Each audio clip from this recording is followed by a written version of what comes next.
syunga-syunga kontrabida pero loving. Yun! Hi guys! I'm with Miss Roxy. Kasama siya sa cast ng Shining Inheritance. Miss Roxy, anong special dito sa role mo sa Shining Inheritance? So I really love Amy. She's very loving. But syempre kontrabida siya dito. I am the sister of Lina here. Step-sister of Lina here, which is played by Kate Valdez. And alam mo naman yung mga step-sister medyo inggitera, palaban. Yung, not naman in real life, pero di ba sa mga palabas, very palaban sila. So you're gonna see that. You're gonna see my another kontrabida side. Pero pagka-syunga-syunga siya. Ay, talaga?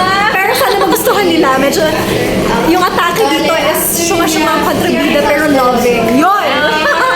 Nice. I like the description. Is this your first time na magiging kontrabida ba? Sa isang full-blown teleserye?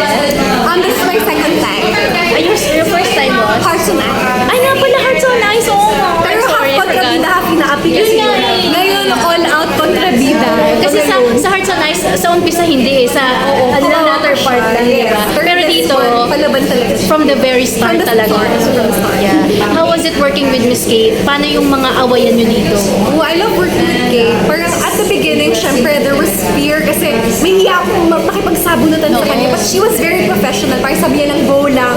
And she's very kind and a very good actress. I feel like I do learn a lot from her. She's really good. Just by observing her, ang dami ko natutunan. Tapos nag-uusap talaga kami, ano yung gusto mong atake natin dito sa sabunutan? And